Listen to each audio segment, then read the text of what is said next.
Part 1. You will hear a student calling a landlord to rent a house. Hello. Oh, hello. I wanted to inquire about the house you're going to let out. Is it still available? Yes. May I ask where you heard about it? Was it in an advert? Right, it was. Okay. What do you want to know? Well, I'm going to share the house with 2 friends. We've been staying on campus, but we're going to graduate, so we need to find a house as soon as possible. Anyway, could you tell me the exact date when you can move in? Well, the contract with my current tenant is due next week on May the 3rd, and I need a day to clean and check the things in the house. So I think the house will be ready on the 5th of May. Is that okay? Yes, that will be fine. And what we're most concerned about is the rent. We'd like something around $500 a month for each of us, but we could go up to $600 if we have to, but we can't go beyond that. You are lucky. The rent will be $1,700 in total, which is within your budget. You'll need to pay monthly to me by cash or credit card. I don't mind. And you'll have to pay me $1,500 as a deposit before you move in. The deposit is as insurance in case you break something. Okay, that's reasonable. Oh, I nearly forgot. One important thing is that you'll be required to provide a credit check to guarantee your ability to pay the rent every month. This will charge you $15. No problem. How about the facilities? First, there are 3 bedrooms combined with 2 bathrooms. Then, there is a shared kitchen which was refurbished several months ago. By the way, do you cook yourselves? Yeah, we like cooking. Do we have to buy our own cookers? Basic facilities for cooking are available, but if you want a dishwasher, I'm sorry, it needs to be added later. I think the basic facilities are enough for us. Is there any place we can park, as one of my friends has a private car? Yes. There is a garage which not only provides space for your car, but also has a special section where you can do some of your work. It's very quiet for you to concentrate. It sounds so special. There are some other utilities I have to tell you. There is a garden in front of the house, in which you will find some interesting plants and beautiful flowers. Do we have to take care of these plants and flowers? Well, you don't have to worry about that. There will be a professional gardener to do the landscaping in the garden regularly.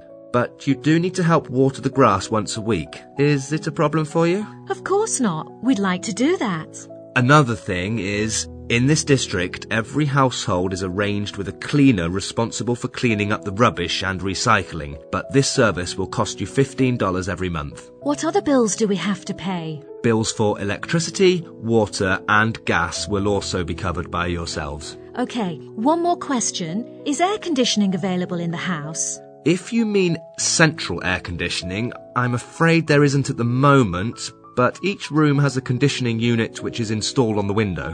That will be fine. Anyway, I think it's a good place to live in. Can we go and see the house, please? Yes, of course. May I have your name and phone number? Yes, I'm Sam Dresler. That's SAMDRESSLER. Okay. Sam Dresler. I've got that down. And my phone number is 6753-4571. Thank you very much. I'll contact you after discussing it with my 2 friends. No problem. Bye. Bye. Part 2. You will hear an introduction to a theme park in Fun City. Welcome to our radio program, Travel With Me. Today, I'll recommend you a fantastic place. It's the theme park in Fun City. It has been awarded the most popular tourist attraction in the city, so just follow me to find something interesting there. The park opens at 9:30 every morning. For the first activity, I definitely advise you shouldn't miss the riding in the park. The actual riding begins at 10 a.m., but I suggest you arrive a little earlier before the opening time. Otherwise, there might be a long wait. And how much, you may ask, does an entrance ticket cost? Well, there are 2 types of tickets, basic ticket and family fastline track ticket. You can either buy a ticket at the ticket office near the main entrance to the park or reserve from the official website in advance. The latter is preferable as it always offers a discount. For example, The original price for a basic ticket is £89, but if you buy it online, it only costs £78. For the family Fastline track ticket, you only have to pay £95 on the internet instead of its original price, £113. Visiting the lake in the park is also a good choice. There is a new refreshment room beside the lake, and the latest thing, it was only finished last month, is the splash ride. It is a new area and pretty exciting. Forget about wearing waterproofs because you'll still get wet. And don't take cameras either. As a result, I strongly advise that the best time to visit the lake is in the hottest season, in case you catch a cold. Another activity you'll find exciting is riding the roller coaster bike. I suggest families with children go for a try, as it's always favoured by them. This roller coaster bike is different from the normal one in that it's made of wood, so it's lighter. The person who designed it has won a special prize for innovation. For those who are not interested in these exciting activities, there is a resort for you. You can sit there talking, relaxing, or taking photos. Please remember, this section is for a picnic, so you have to prepare your own snacks. But don't worry about drinks, since free bottled water is available there. Oh, one more thing is, it's better to take a picnic blanket to sit on. After the picnic, if there is some time left, you can take part in some other interesting activities you like, such as watching the circus or going fishing. At the end of the one-day trip, there is a special event for you, the firework display.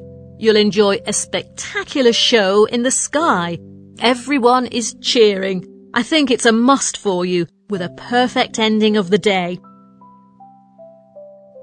Okay, that was something about the most basic information.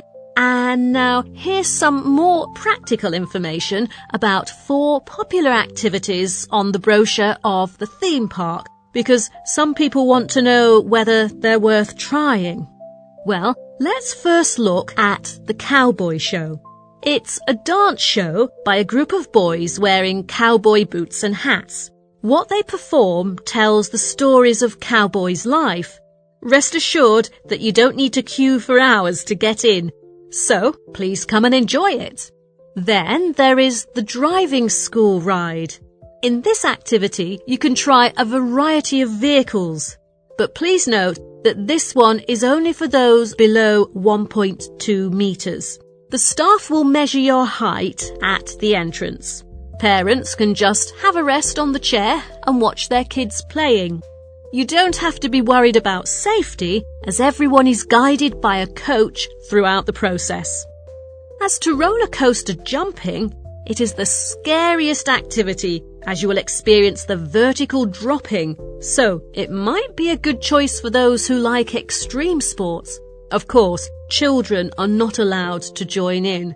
The last one is the magic show. I'm sure you'll be attracted by the charm of the magician. You can hear the audience burst into applause throughout the show. Please promise me, don't leave early, because just as horror stories won't tell you until the end, there is something unexpected waiting for you. I'm sure you won't regret it. Okay, that's all I want to recommend to you today. If you want to know about more fascinating tourist attractions, please wait for our program next week. Bye! Part 3. You will hear a student called Sansa discussing the job market and employers' hiring strategies with her tutor. For today's session, we're going to look at the job market and employers' hiring strategies. It mainly takes great people to generate and execute efficient strategies and ideas. In fact, a company's growth is strongly supported by its human resources. Therefore, we'll look at the determining factors for recruitment, the traits of a successful applicant, and the possible reasons for rejection. First, let's take a look at the job market for students who have just graduated from secondary schools. So, what should they focus on when applying for a job? Is education the most important factor in recruitment? Well, actually, the degree is not that important. It's not the only factor that personnel managers take into consideration. Some employees with years of work experience still have a competitive edge over fresh graduates with a higher educational degree. However, with neither an impressive educational background nor practical experience, secondary school graduates should stress that they have great enthusiasm for work. Employees who are interested in their job often work hard and are willing to take more responsibilities.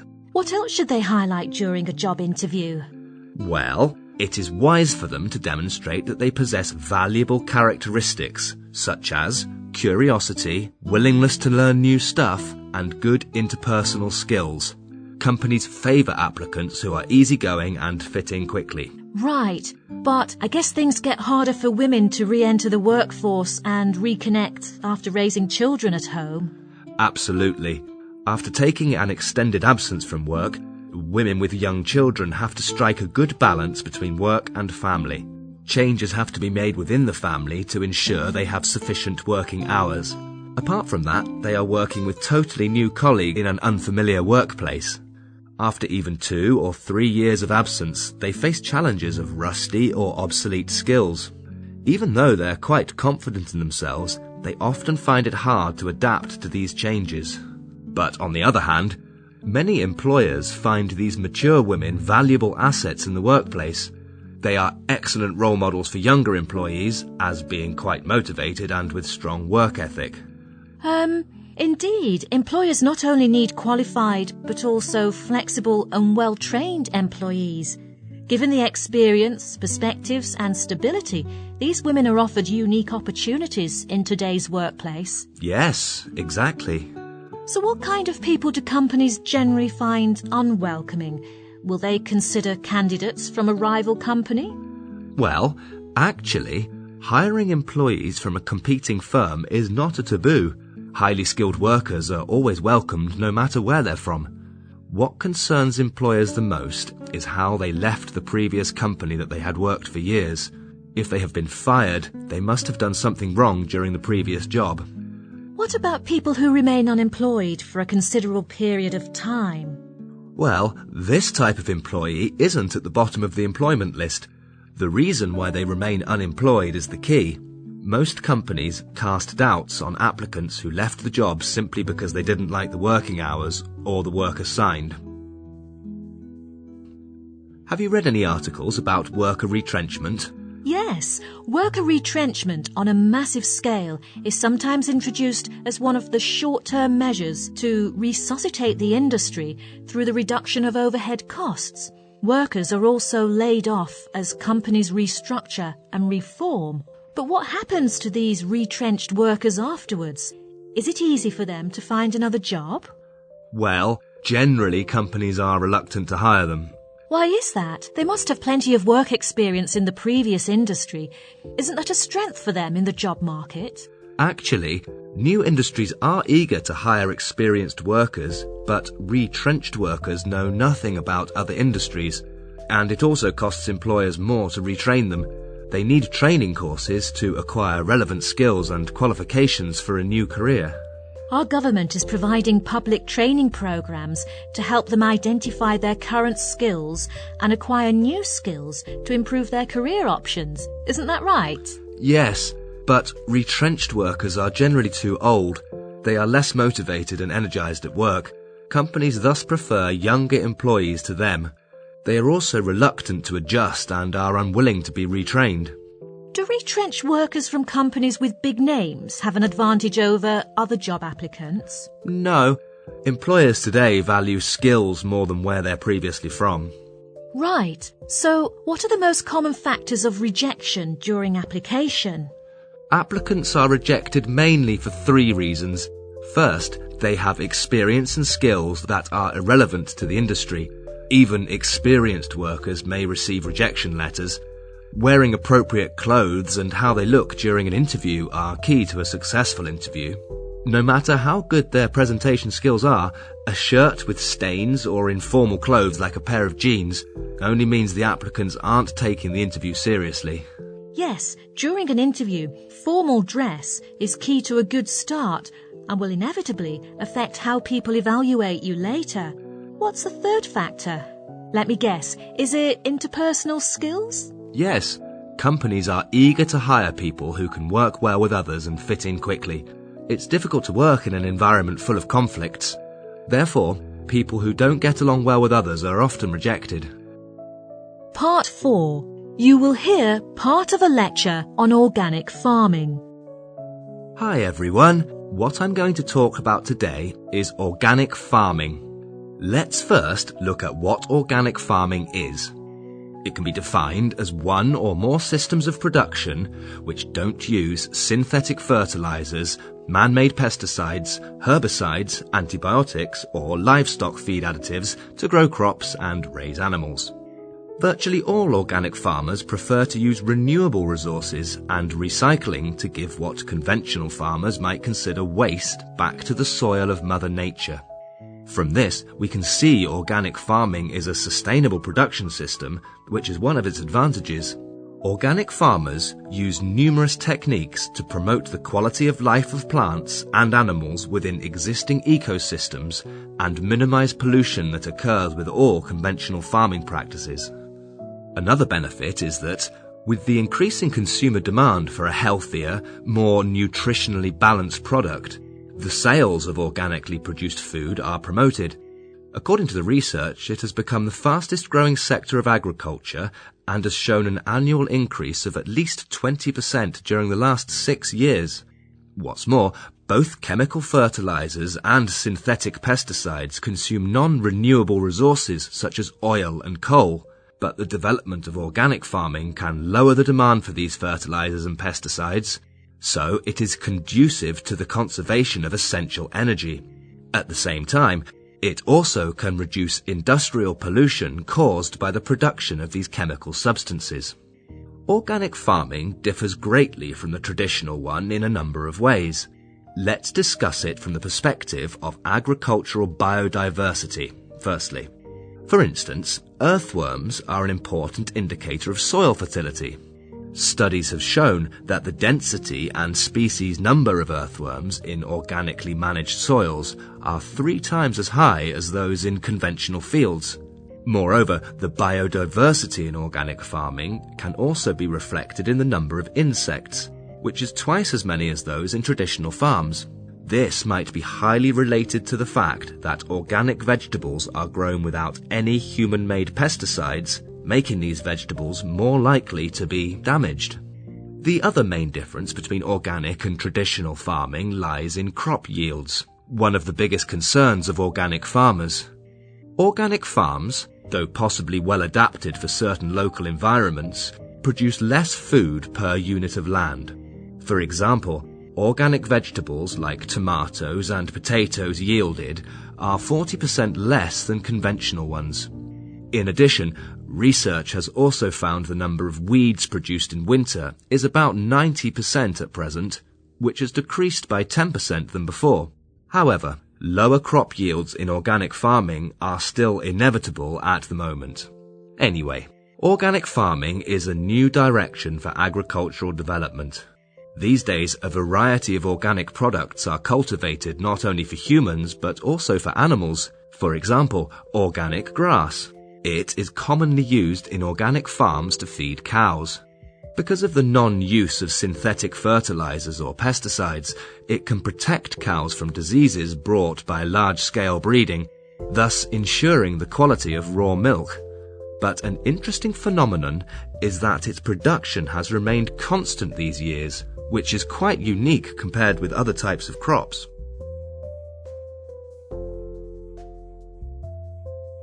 Research on organic farming has covered various aspects and involved many countries. According to one study, organic farming was proposed in India in the early 1960s, when it was faced with acute shortages of food grains due to the ever-increasing population and natural disasters. Although it could not be applied successfully at first, as farmers had been familiar with conventional instructions, proponents of organic farming claimed that organic agriculture emphasized biodiversity and effective soil management could enhance the capacity to mitigate and even reverse the effects of climate change. So, India needed organic farming along with modern scientific agriculture.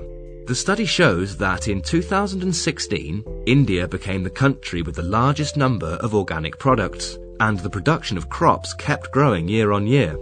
Another international review about organic farming presents in the first part that people today have become increasingly interested in organic food.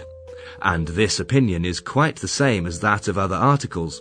But what impressed me most was the volume of the investigation the author did in different countries. He conducted a survey in 99 countries, of which 66 are convinced that organic farming is beneficial to animals, while 8 hold the opposite opinion and the remaining 25 say it is inconclusive. Therefore, the last part of the review is mainly talking about whether organic farming brings positive effects to animals. We can see there are different views about the advantages of organic farming. Some may think it can provide more nutritious and healthier food. Others may say it can protect the natural environment and benefit wildlife. However, as far as I'm concerned, it's you, the ones who buy organic products, that will decide what they can bring to you, because market demand determines everything. Okay, that's all I want to say. Now, let's open it up for discussion.